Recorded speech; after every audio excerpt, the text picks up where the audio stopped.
Hello and welcome to Unprofessional Engineering. My name is James. And you got Luke. Luke, how does the power grid work?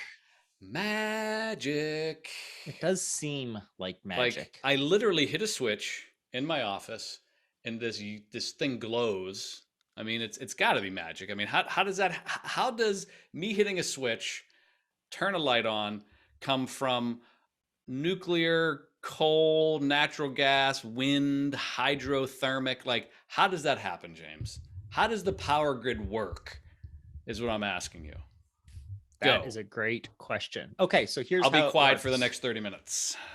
This is how it works. The process of how the grid works is really simple. Super the energy simple. is generated. Mm-hmm. It's converted to high voltage for distribution. It's then delivered via power lines to us.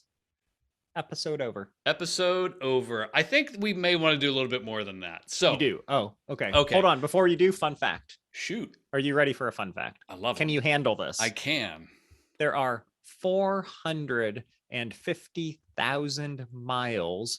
That would be just over 724,000 kilometers for those of you who use that kind of system. 450,000 miles of high voltage power lines and 160,000 miles of overhead transmission lines in the United States of America alone, Luke. How many?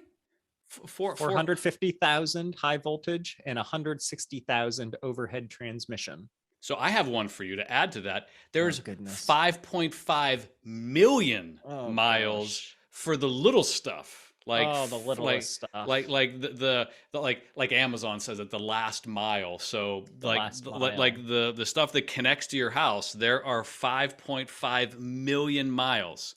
That's a lot of miles. It is a lot of opportunity for things to go wrong. Yes, it is. And thank goodness we got this crazy ice storm that all the stupid this is good timing, all the meteorologists got it so wrong here in Pittsburgh because they're just like, oh, Pittsburgh. Yeah, get your kids out of school. Things are going to freeze. Power outages. Meanwhile, all right. Okay. I digress. All righty. So according to the U.S. Energy Information Administration, most of the nation's energy was generated via natural gas, numero uno, coal, numero dos, and nuclear is coming in at a measly number 3. This is 2019. I imagine those numbers are still pretty much the same in 2021, 2022.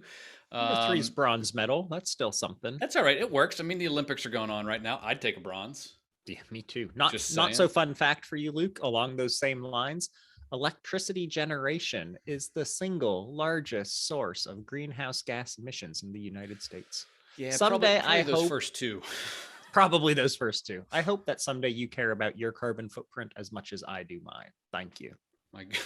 Continue on. Your carbon footprint is like James tells me, folks. My feet are made out of carbon. He just walks around his house turning lights on just to turn them on. Like, did you ever see those videos where it's like when your kids come to visit and they're like turning on the sink and leaving it on? That's what you do. You just walk around your house turning on water. You run the dish. You put a single cup in a dishwasher. Needs to run.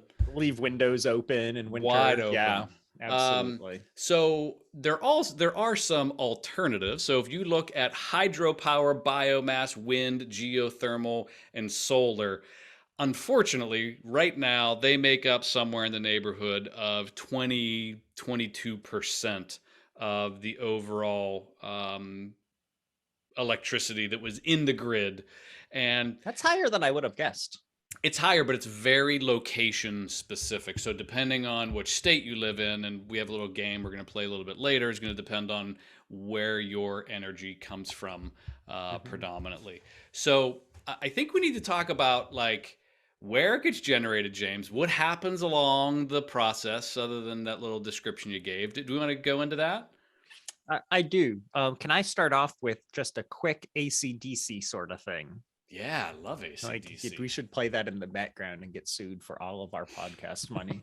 The power going into your house is AC, or alternating current, as opposed to DC. And DC is think like a battery, like a constant source. Check out our episode on batteries, by the way. AC is like everything else. The 3 big advantages of AC, and pretty much the reason that we use it for homes, would be that large electrical generators. And if you want to learn how those work, check out our Hoover Dam episode or our nuclear power episode or whatever, they generate AC power naturally. So converting it to DC would be an extra step and it would be expensive. Transformers must have alternating current to operate, which is going to be a big part of the electrical grid or the power grid that we talk about. So power distribution grids depends on transformers. And number three, it's super easy to convert AC to DC, but it's really expensive to convert DC to AC. So if you're going to pick one, AC is going to be the way to go. So Yeah. that was pretty much what I had to say about that. But there is something else that gets involved here, and that's that power plants produce 3 different phases of AC power simultaneously when they're doing this. And 3-phase power, basically at any given moment, one of those phases is nearing the peak. So you're going to have a constant supply of power. So the high power 3-phase motors and things like 3-phase welding equipment and other things always have that constant high power that they need. But then you say, what about the ground? Because everything gets grounded, right? Well, the power companies actually use the ground or the earth as that grounding wire. So it's a pretty good conductor, the earth is. It's pretty big and it's all around us. So it's really good at returning those electrons to where they need to go if something goes wrong. So yeah, the thing that I saw about the AC power that I never thought of, if you think of the AC power like a sine wave. So yeah, there's there's the low and then there's the high.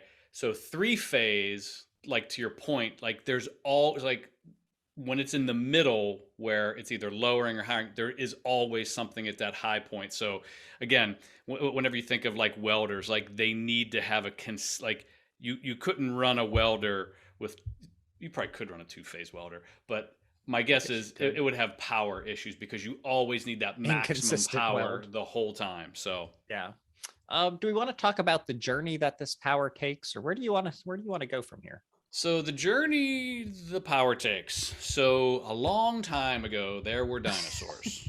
Okay. And these dinosaurs. I didn't know we were going this far back, but I like it. Go you ahead. said let's go back. So these dinosaurs, essentially, or not just dinosaurs, but basically organic matter over hundreds of thousands and millions and billions of years, however long you think the Earth has been around, basically has turned into a handful of products that we can turn into energy, electricity specifically, and they either turn into coal or they turn into natural gas or they turn into oil or something that we can burn and consume to then generate electricity. So it all starts at the power plant. So all of this, I'll say fuel comes in. So whether coal comes in or natural gas comes in, whatever it happens to be, they come to the power plant, usually by choo-choo train. That's so good. Just saying. That was a good one. Inside of these power plants, they use turbines. Not to be confused with. Yes. They use turbines to basically spin inside of a coil to generate electric current. And they're using gas, natural gas or coil as the fuel source to drive that reaction to basically turn stored energy into kinetic energy. So they're taking like the potential of coal, the potential of natural gas, and converting that to kinetic energy. That kinetic energy is actually, when it leaves the power plant, is actually pretty low. So they actually have to increase the voltage and decrease the current because it needs to transfer a long distance. So typically, right outside of a power plant, there's going to be a transformer, and this transformer steps up the electricity or steps it up for transmission. So transmission substation for those of us in the industry. Well, I'm not in the industry, so I don't call you it aren't, that. You're on. So what this does is this helps reduce losses during transmission. So they increase the voltage and they decrease the current. That allows it to travel further distances. Those overhead wires you see, the power lines. If you live out in the boonies where James grew up, there are power lines all over the place. And yeah, there are. So have you ever walked under a power line? No. And you get the tingles? The tingles, yeah, I have done that. I'll be dead soon. Don't worry. The higher the voltage, the less loss we're going to have as it's being transmitted. That's why they jack it up. Couple fun facts. The typical voltage for this long distance transmission is around 155 to 765,000 volts. So 155,000 to 700. Yeah, it's big old difference there. A whole lot of less loss due to resistance at that high voltage. But another fun fact, the typical maximum transmission distance is about 300 miles before it then hits some other place that one of these other steps takes. And they typically, and sometimes they have to step it up again, like because there's a loss and they got to step up depending on how far. All of you breadbasket people, yeah, thanks to you, that's what has to happen. Exactamundo. So then you can't plug your iPhone charger into 765 kilovolts. One of those YouTube people should do that. Oh, did you ever see that guy? He's an electrical engineer and he like shocks himself constantly. Like he's always taking stuff apart and it's like burning and exploding. It's a pretty funny YouTube channel.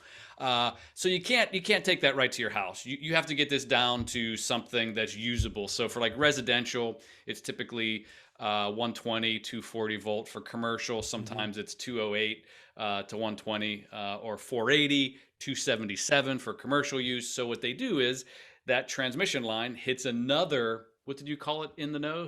Power substation? Excuse me? Oh, the transmission substation. Yeah, it comes to another local transmission substation. So this is something, there's one in my neighborhood over here that I actually walk past all the time. Makes all kinds of buzzing noises when you walk past it. You think it's going to explode. Oh, the power substation. Yeah. Yes. For the so what they do is they take that really high voltage, low current, and they flip-flop it. They decrease the voltage, and then they increase the current because it doesn't have to travel a long distance. It's called a step down. And then from there, it basically enters your home and your panel at your house, and you have all your fuses and all those sorts of things. And then that is what, that's how the electricity makes its way into your home. So all the way from dinosaurs to your light switch. That is correct. There's a few things I want to touch on in there, but before we do, Luke, I think we need to take a break for a word from our sponsor. Department of Energy, Interior. DOE. I worked with the DOE at one point. But no, I did. That seems dangerous. Bechtel was under DOE. Oh, okay. No, I don't. I don't have any sponsor. Shout outs? Sad. It hurt. I do have shout outs. That's fantastic, right? Who wants money? I don't want money. I just want fame and not fortune and all the emails that come with it. Eric C. wrote in. My name is Eric C. I am an EE student at BYU. Go Mud Cougars. Nice.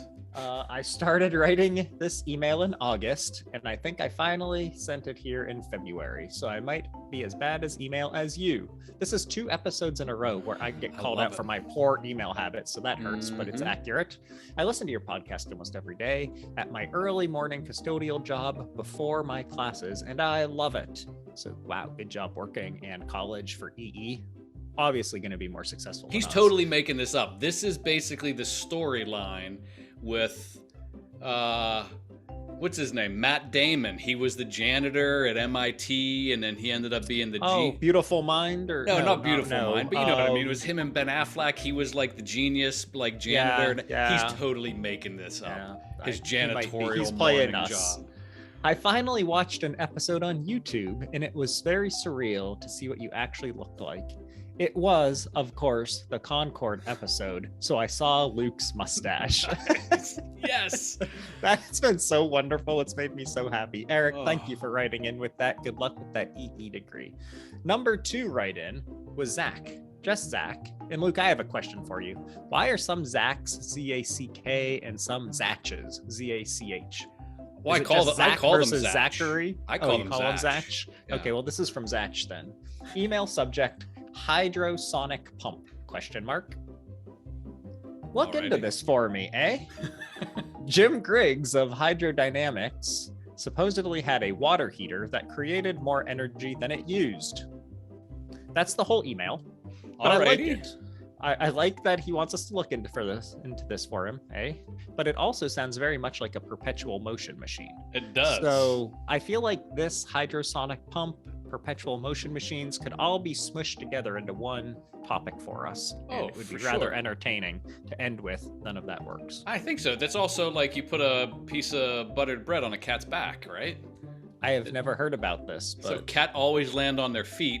Buttered bread always lands butter side up. If you put those two things back to back, it'll spin in perpetuity. You are next level intelligent, Luke. I can't even go any This episode is going downhill quick. Let's bring it back. If you want to talk about buttered cats, why don't you email us at unprofessionalengineering@gmail.com. And don't forget to subscribe, like, share. We love the reviews. And as always, you can tell your smart devices to play the Unprofessional Engineering Podcast. All right. You mentioned the high voltage towers, those giant metal towers that you see off in the distance as you're driving around. They're usually cutting through forests, destroying, I hiked under a couple this past weekend. He hikes under them. He tingled. He liked it a lot. There are always 3 wires for the 3 phases of super high voltage power running through them. They also have extra wires, though, running across the tops of the towers. Do you know what that's for, Luke? I don't. Those wires are an attempt to attract lightning. How cool is that? Attract it? Yeah, so that it doesn't like fry anything else that would cause trouble. Oh, I got you. Causing the power grid to go down. So then you said the step down stuff, they go to the power stations. The power substations that step down the power, super good. It then has a bus where it can split the distribution power off into multiple directions. It often also has circuit breakers and switches that can then disconnect things and, cause things not to cause problems. So basically those buses then have distribution buses, which shoot the power to your house, like you were saying.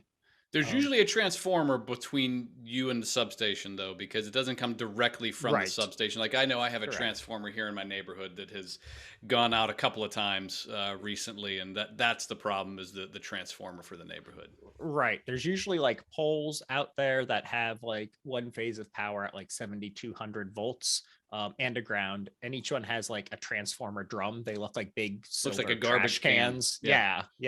And that's what you're talking about. And then they also have those like meters right outside of your house, which have like the watt hour meter that track your usage of electricity so that the companies can charge you successfully. But a fun fact for you, Luke, as part of the national upgrade to the smart grid technology, millions of residential homes, not including mine, have been upgraded and replaced with smart meters that communicate directly with the power company. Not only can they read your utility remotely, your usage remotely, but it can instantly notify the power company when there's an outage so that it can speed up your recovery time. That's not my house either. I don't know about... No. Yeah. Pittsburgh might not do this yet. No. We did just have a bridge collapse, so I think our infrastructure's having some issues. I actually mentioned that in like the bus thing. Like, did you see that bus on our bridge? It was stuck there, and then it got craned out. I know the guy that owns the crane company that lifted it. Oh, really? Wow, he must be doing well for himself. Good job. Let him know. Let me know if he needs to hire a failed engineer marketer. Anyways, Luke, where are we going from here? So I think we need to talk about the regions, because you had mentioned Texas, and Texas has been all in the news recently because apparently they're having some major, really coldness happening there, and their grid is actually being pretty resilient. So as opposed to 2001 at this in February, literally a year ago at this time, where it was devastating. Like people died because their grid was okay. So so there are 3 primary power regions in all of the lower 48, as I like to call it. The first one is the Western. So this goes... Is it really the lower 48? Because Hawaii's probably lower than the rest of they always call it the lower 48, James. Why do you ask me these things? You're making me look bad in front of our customers. Continue. Alrighty. So West is pretty much what you think of West. So if you know where Texas is and you don't know the names of all the states in the middle, so where Texas is, and then anything above Texas and to the left is considered Western. Not including Texas Everything to the right is considered eastern, and then Texas is its own power region. They are one of the only states that has their own completely independent, just for them power grid. And you mentioned, do they really have like, there's like nothing connecting? And the reality is, there's some connections. There are minor connections, but there are connections between all three of these regions. And then when you look at even smaller utility generating companies, like in Pennsylvania, it's like Pennsylvania, West Virginia, looks like Kentucky, Ohio. That is called the PJM. They have really great interconnects with like the ones up in New York, the ones further over into like Missouri, and just keep continuing left.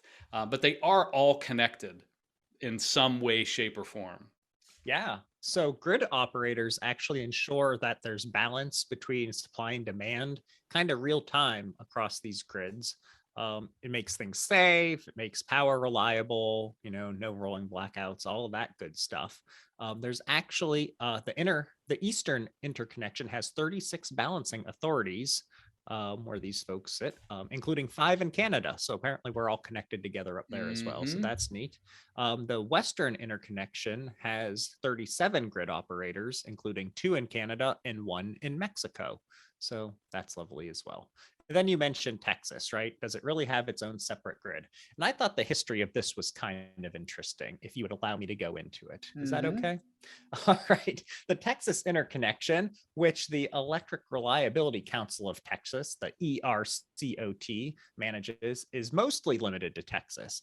According to the Texas Tribune, my reliable source here, Texas controls a separate power grid to avoid federal regulation. So if we needed another reason to dislike Texas, here it is. Or like Texas, depending on your, depending if you live in Texas or not, right? Yeah.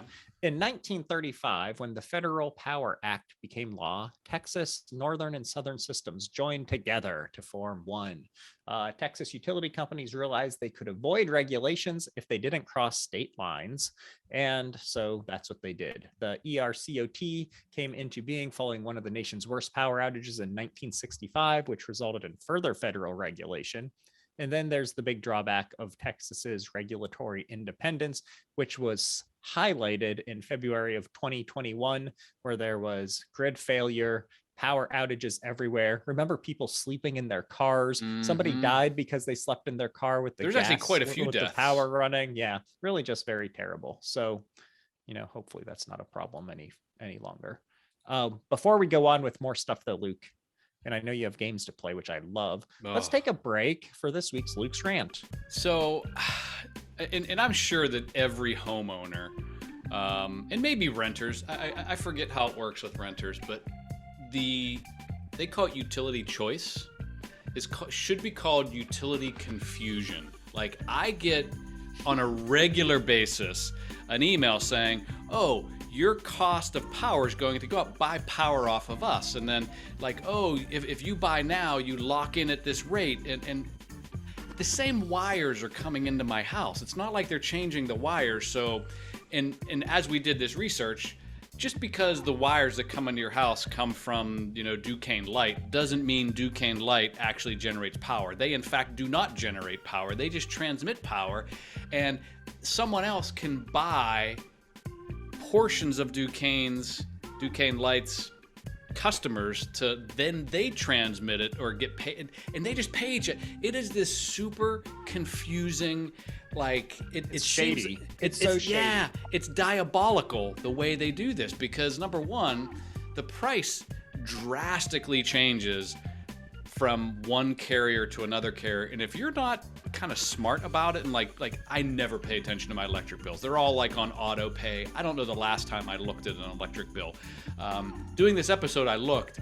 My electric bill jumped by like $80 a month, like 9 months ago, for like no reason. Apparently, I must have locked in at some point for a few years or whatever it was, and then it switched to a different carrier, or that carrier lock-in rate changed. And So are you switching to someone else then to save, or is that not a thing? But I shouldn't have to do that. Well, no, you shouldn't. Like have I to. should be able to just say I want the lowest price energy that I can pay for, and then I should just get that. Like it's just it's so shady. I feel like all of these companies that are doing this are like really raking customers over the coals, and people don't pay attention to these types of utilities in most cases because it happens. You pay it. You have to use it. Yeah. So I think that there needs to be, and I'm not going to say regulation, James, because I'm not about regulation. Regulation bothers me, but there needs to be something that protects customers from like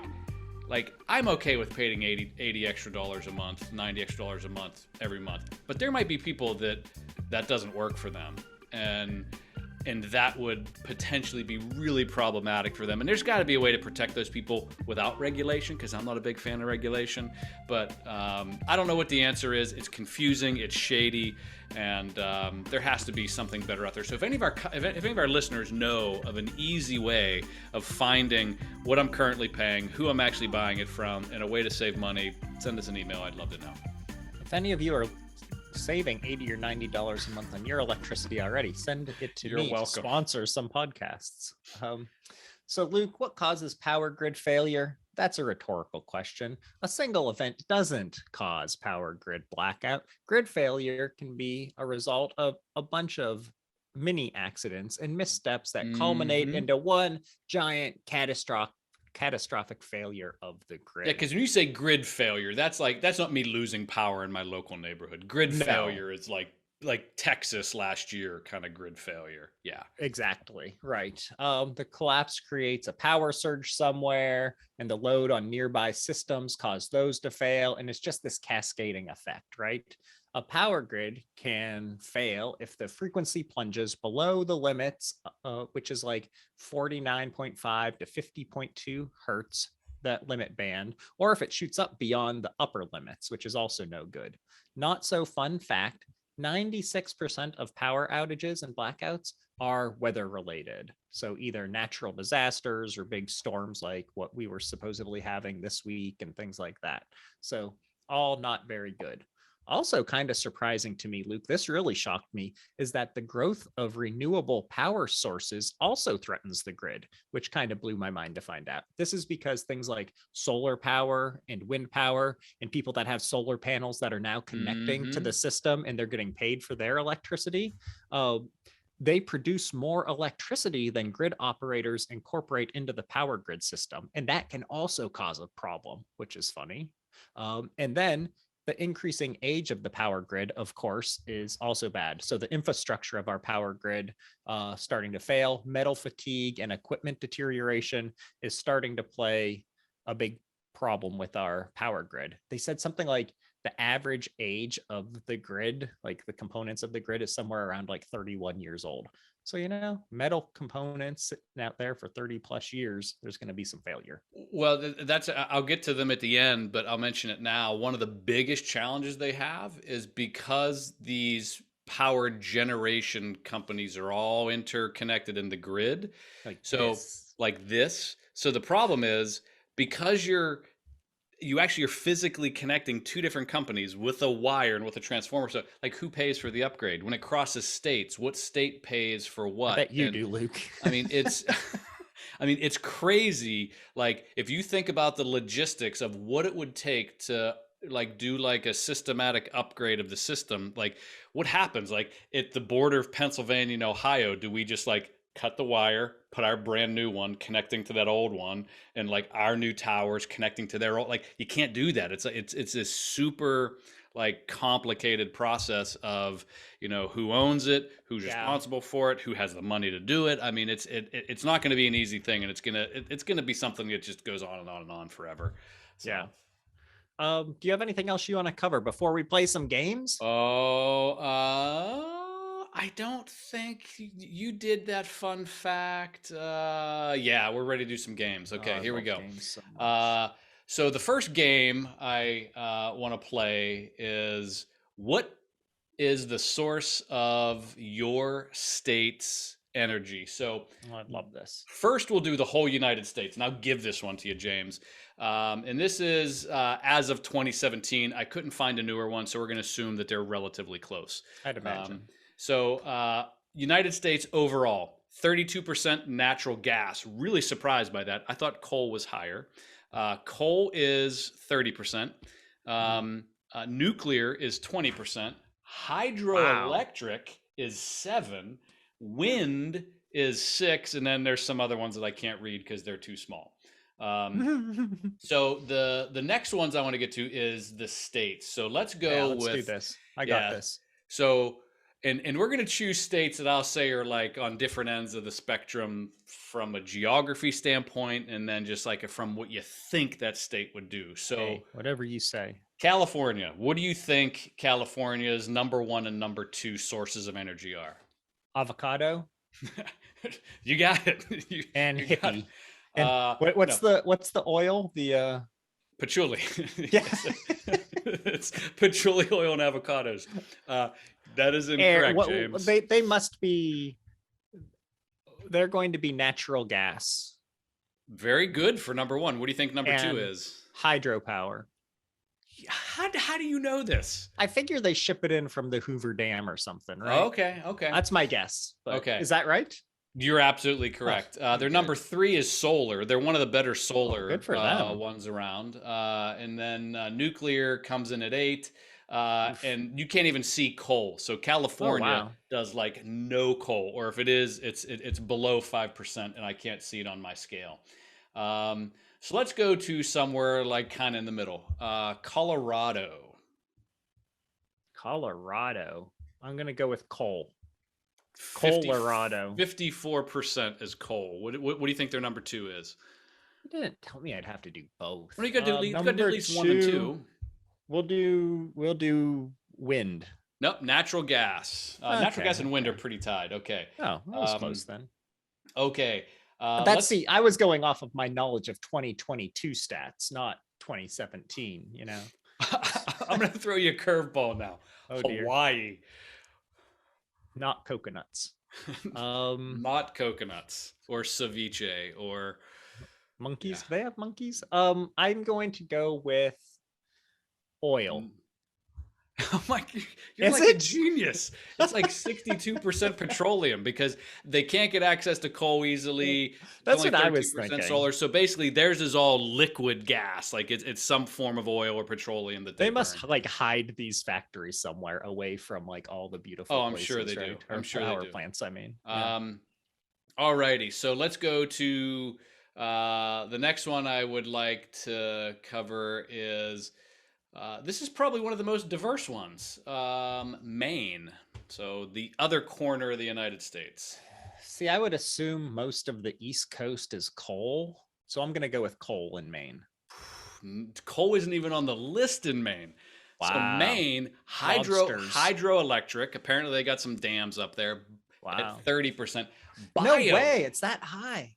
Biomass is number 2. I don't even know that was an option. I don't even know what biomass is. Wow. Okay. Let's go to what was number 1? Hydroelectric. Was hydroelectric. Yeah. So apparently they got some dams up there. So the next one, my favorite location, Michigan. What's number 1 in Michigan? Wolverines. That's all I know about that. I'm gonna go with natural gas. Nope. Coal, then nuclear. They got a lot of nuclear plants. Are there any states that you noticed that was number 1 nuclear and then something else? There's no, as far as I saw, there was no nuclear. So let's. It seems to be like up there for all of them, just not number 1. That's interesting. I just found one. I was just scrolling through. North Carolina, 33% nuclear. Oh, how about that? A lot of nuclear plants, and don't move to North Carolina.